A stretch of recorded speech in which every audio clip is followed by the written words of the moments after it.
हाय सगळ्याला good morning. झाला का चहा पाणी? माझा झाला आताच. कपडे धुवायचे. पाण्याचा लय दुष्काळ पडलाय आमच्या इकडे, काय सांगायचंय. पाणी हाय पण त्या हिरीतनं म्हणजे आड म्हणतात ना, त्याला शिंदून शिंदून ना आताडी पाक नरड्याला येतात आंघोळीचं. परत आता धुणं सारवण आलंय तर 15 तारखेला घट बसणार आहेत आमच्या इथं. आणि तिथनं 9 दिवस घट असतात. मग 9व्या दिवशी हलवतात आणि गाड्या असतात. म्हणजे ती तुम्ही बघितलंच की हेड्यामध्ये 12 बैलगाड्या ओढतात.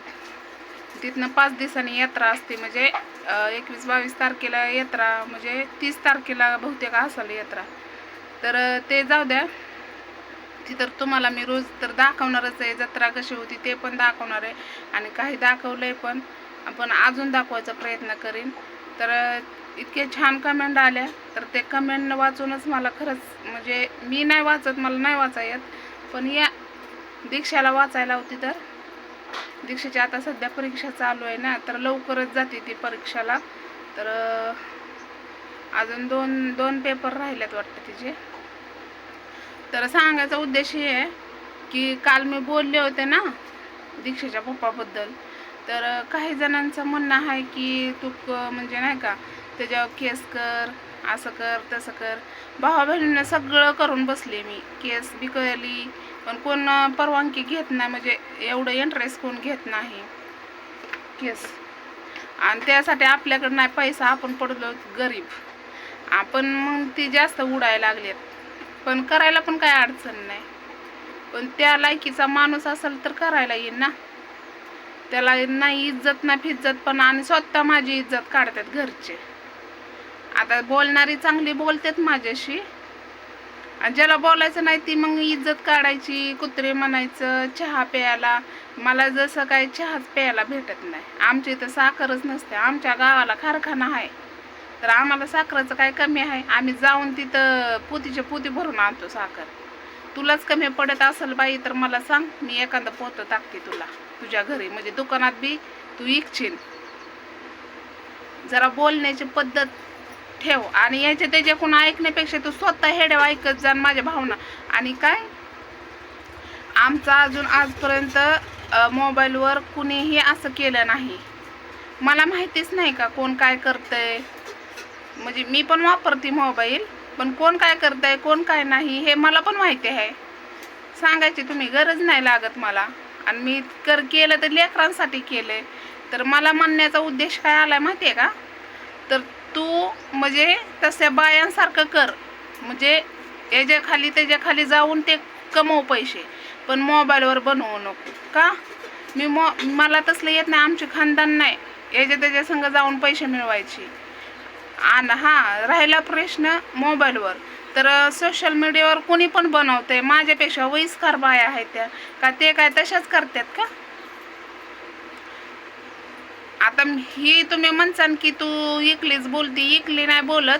इथं माझी मावशी पण आहे आणि माझी आई पण आहे साक्षीला, आणि त्यांना माहिती आहे की त्यांनी कोणत्या चालीचा माणूस आहे. आणि माझ्या इकडली एक तरी माणूस गेलं की त्यांची आग ना मस्तकात जाते, आळी फिरती त्यांची. म्हणजे जे खरं आहे खरं बोलायला गेलं की वाकडं. मला तर तसं जायचंच नव्हतं, पण काही कारण माणसं अडवत होती.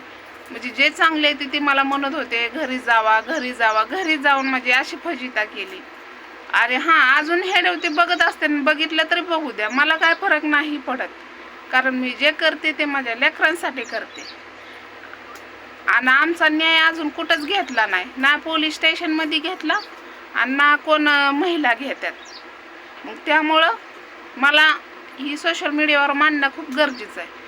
पुढे जाऊन माझे लेकरं तर ऐकतील ना, त्यांना तरी कळन की हा बाबा हिला त्रास झाला म्हणून हिनं ही सगळं सोशल मीडियावर टाका. जरी मी मेली तरी पण ते माझं कायमच राहील ना. आठवण राहतात त्या माणसांना. कोण काय तूप रोटी काय म्हणतात, तूप रोटी खाऊन नाही आलं का? आलंय कोण खाऊन? तेच काय तूप का अमृत म्हणतात ते सगळे. आज काय मी बोललं आणि उद्या काय होईल सांगून येत आहे का? कुणाचं हे जीवन कुणाच्या हातात नाही. ही देवाच्या याच्यावर आहे. देवाला जेव्हा न्यायचंय तेव्हाच नेल ती. जेव्हा जन्माला घालतंय तेव्हा जन्माला घालतंय ती. आणि मी म्हणलं होतं ना की अन्वीला मारायचा प्रयत्न केला, तर माझ्याकडे पुरावा आहे असं पण काय नाही, आणि जिवंत पुरावा आहे असं बी तुम्ही म्हणता की लिहिकीन हिन. आणि ती माणूस मला काय म्हणते माहिती आहे का, की खा मावा, म्हणजे आज मावा खायला लावतो, उद्या गोवा खायला लावीन, दारू प्यायला लावीन, गांजा प्यायला लावीन, आणि उद्या परवा दिवशी तर निहून पण सोडन, नाही तर मला इकून येईन. आणि त्या माणसापाशी राहून तर काय फायदा आहे मग, त्यापेक्षा इकडं कष्ट करून खाल्लेलं बरं ना. मलाही काय बसलं तर स्वतःच्या लेकरांना तरी, म्हणजे त्याला परवाच नाही स्वतःची लेकरं म्हणजे काय असते ती त्याला माहीत नाही.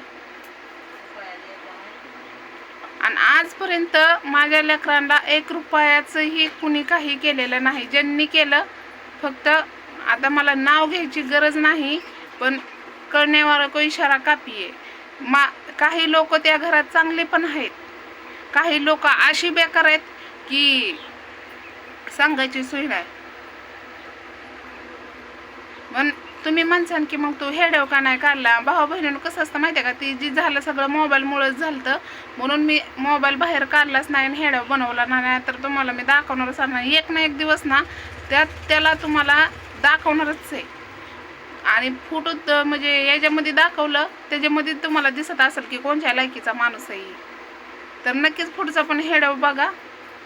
आणि माझं काही चुकत असेल तर नक्की मला सांगा की ताई तू चुकीचं बोलते, असं करते तसं करते. तरी मला काही राग नाही, जे माझ्या आयुष्यात झालंय ते मी सांगते. मला नेट पडतंय, मी कष्ट करते, मी लेकरांना घालते, माझं रक्त आटते, त्यामुळं मला अधिकार आहे बोलायचा. आणि ज्याला कुणाला राग येतो असेल तर ते तुमची मर्जी आहे, माझी मर्जी नाही.